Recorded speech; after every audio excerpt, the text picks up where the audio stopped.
Dana Perino has long been a symbol of ambition and grace. Her confident presence, sharp mind, and polished style have made her a symbol of strength and success in today's tough world. From 2007 to 2009, she served as the 26th White House press secretary under President George W. Bush. During that time, she became just the second woman to hold this role, following D.D. Myers during the Clinton years. Now, as a respected political analyst on Fox News and a lively co-host of The Five, Dana continues to shape opinions and reach millions. Behind her professional exterior and warm smile, a more serious story unfolds. For many years, Dana quietly fought a personal battle, her husband's failing health. She kept this struggle hidden from the public until she was ready to share her truth.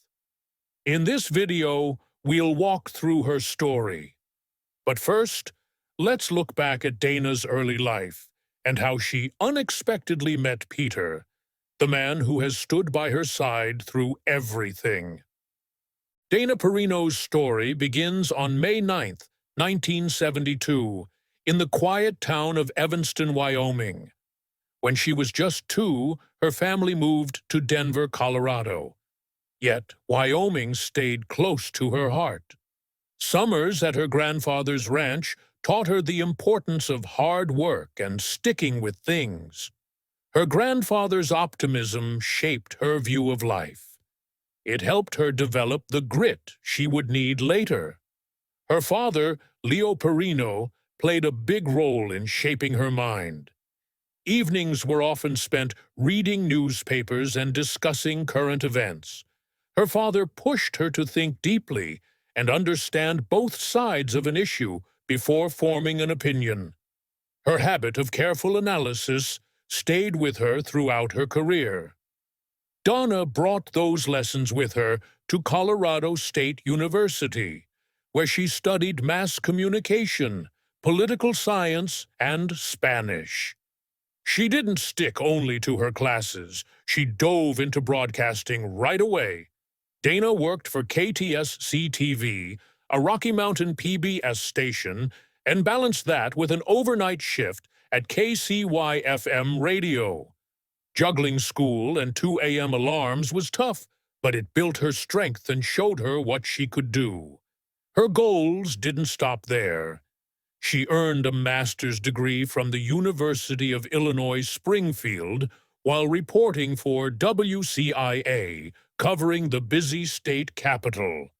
The fast, high-pressure environment taught her how to keep calm under fire, a skill that became a key part of her later career.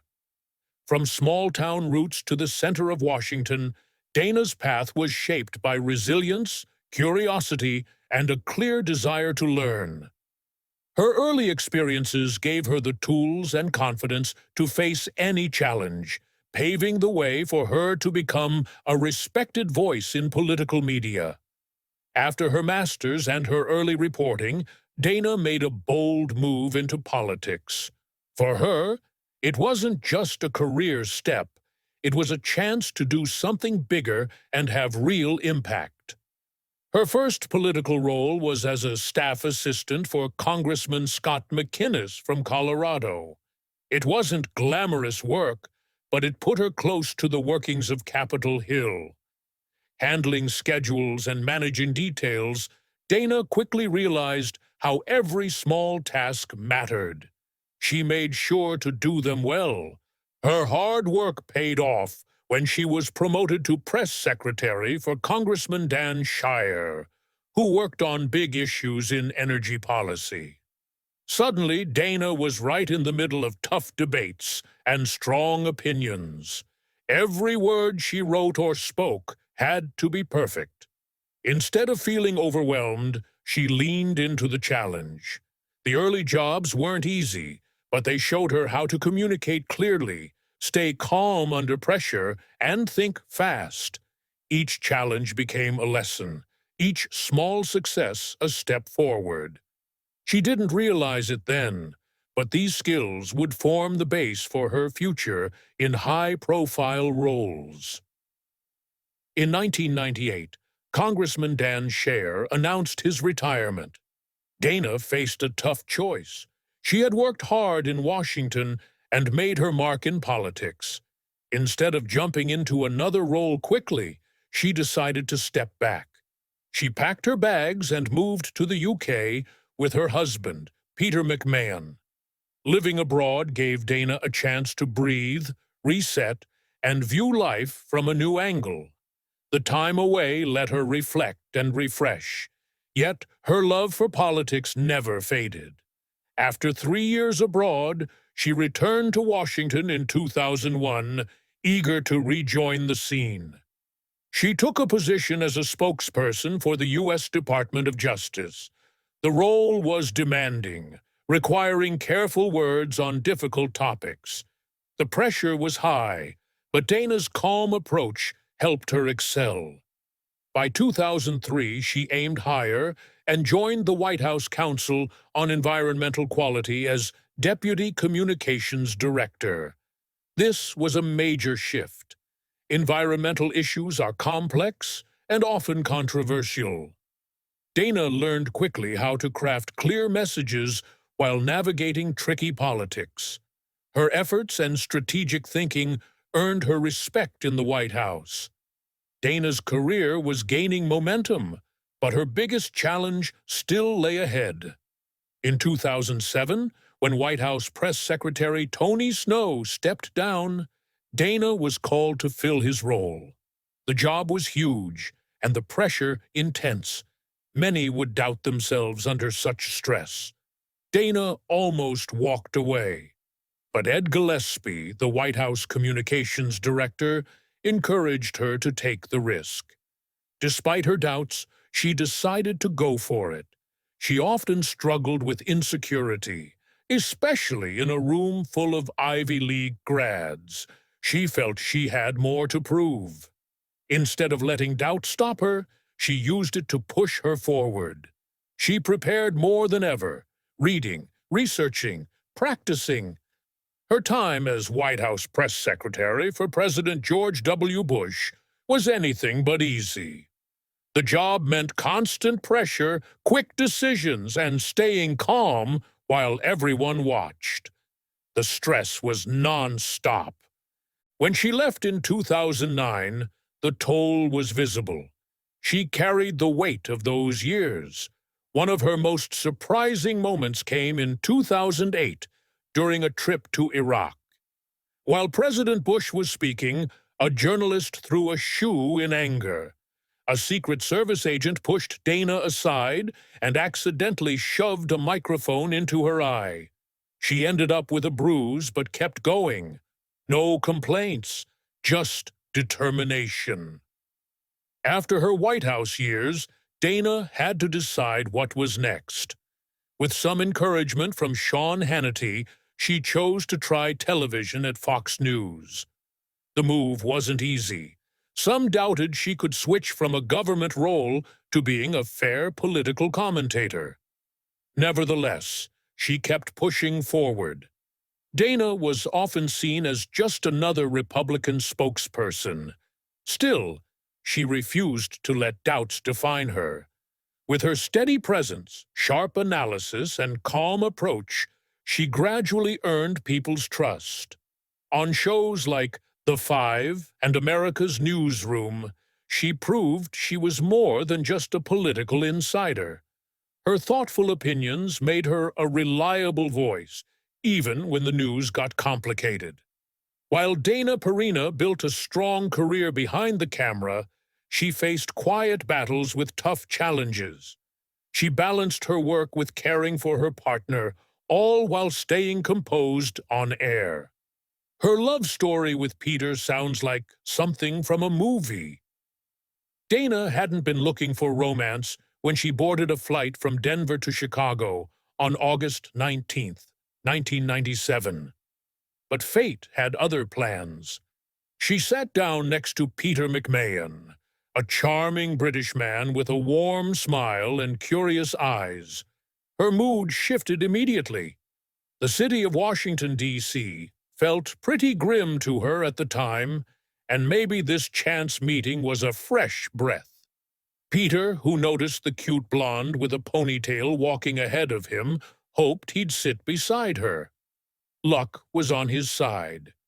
Dana saw his British accent, the fact he wasn't wearing a wedding ring, and his charm. She found him interesting too. They talked easily for the next 2.5 hours. Neither wanted the flight to end. When it landed, Dana didn't want to seem too eager. She handed him a card with her office phone number, fax, and email. Peter read between the lines. 10 days later, he sent an email sharing what he had felt since their first chat. She waited anxiously, checking her inbox often. Those days felt long. When she finally saw his message, their connection picked up again. They started talking on the phone and sending international bills for months. They crossed the distance between D.C. and the UK. Eventually, they decided to meet in New Orleans. Peter arrived early at the airport, pacing nervously like someone on a first date. Dana's heart pounded. She knew she had to get off the plane quickly, or her nerves might take over. Their whirlwind romance grew quickly. Less than a year later, Peter made a bold move. Outside the Washington Cathedral, he proposed. He said it was the only way they could stay together. Dana took her time. She was thoughtful and careful. Exactly 1 year after they met, she gave Peter a letter. It was full of her thoughts on their love, time together, and her feelings. She gave him the answer he had been waiting for, and that moment sealed their vows. Since Dana and Peter got married in 1998, their marriage has been built on steady support and shared smiles.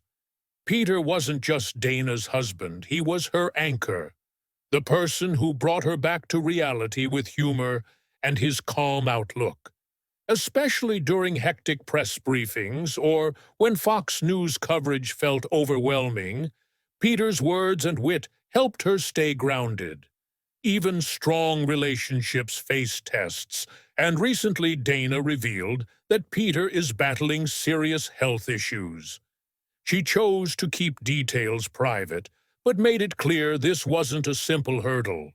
For a couple who always relied on each other, it felt like a storm they never saw coming. Suddenly, Dana's roles shifted. She now manages her high-pressure job and cares for Peter. Taking on this new path is no easy task, requiring her to reorganize her time and energy. This chapter has been difficult, but it also showed how deep their connection truly is. Facing fears and vulnerabilities made them stronger, not weaker. Their shared history of kindness and respect gave them strength. Peter's health struggles haven't broken him. They've inspired his strength and hope. Dana, meanwhile, drew on her own experiences, like a scare involving a spot on her forehead that needed quick testing. That made her more aware of how fragile life can be. It deepened her promise to cherish every moment they have. Throughout this journey, they've learned that true love is about more than celebrating wins. It's about supporting each other through life's hardest times. Their story proves how powerful love can be when tested by adversity. Partnership and strong commitment hold them together. The future may be uncertain, but their connection proves resilient. Time and again, their bond shows that standing together helps face any challenge. Dana, as a public figure, must balance her busy career with personal struggles. Hosting for Fox News demands her to stay calm and focused, even when her life behind the scenes feels chaotic. This balancing act is tough, yet Dana openly shares her journey. Her honesty helps viewers see past her polished TV image. By being open, she shows everyone she's human and faces moments of doubt and vulnerability too. While Dana shares glimpses of her personal life, she protects Peter's privacy. She understands some parts of life should stay private, even with public attention. Her mix of honesty and privacy creates a real connection with her fans. They trust her because she stays genuine and respectful. As mentioned before, Dana and Peter's relationship thrives on support and trust. When times are good, Peter encourages Dana to grow in her career. His steady support gives her the confidence to take risks. Dana, in turn, shows her love by stepping up during Peter's health issues. Their true partnership means being there through the good and the bad. Peter's optimism and humor always help Dana keep her footing in Washington's busy media world. When life threw challenges her way, their bond didn't break. Instead, it grew stronger. They've shown that love isn't just about happy moments. It's about standing steady through tough times, too. It's about adjusting, supporting, and finding strength in each other when life gets hard. In the end, Perino's story is about staying balanced, being tough, and being real. The balance she strikes seems almost impossible at first, yet she makes it look natural. Whether she's under heavy political pressure, supporting Peter through health struggles, or empowering young women, Dana's life shows that success and staying true to your values can go hand in hand. Her books, including The Good News Is and Everything Will Be Okay, share her journey and the lessons she's learned. Dana is open about her flaws. She doesn't hide feeling out of place or insecure at times. Instead of claiming success is out of reach, she emphasizes that showing up, learning, and not giving up matter most. Her stories connect because they are real. They remind us that effort and resilience are more important than perfection. Dana offers more than advice in books. Her mentoring program helps young women quickly find practical guidance for their careers. She knows most can't spend hours in mentorship, so she offers quick advice that can spark change in just minutes. That small boost can make a big difference. Outside the spotlight, she finds peace in quiet moments. Dana and Peter live in Bayard, New Jersey, where life moves slower. This makes reconnecting easy. They keep an apartment in New York City for work, but New Jersey is home. There, she walks Percy along the shore, loses herself in a good book, and recharges. These simple routines keep her grounded. They show that even in a busy life, there's room for calm and joy. Books are a big part of who Dana is. She runs a book club where she shares her favorite reads. She loves talking with authors and building a community of readers. Her book, Everything Will Be Okay, is a favorite. She often recommends it, especially to young women who need a confidence boost and direction.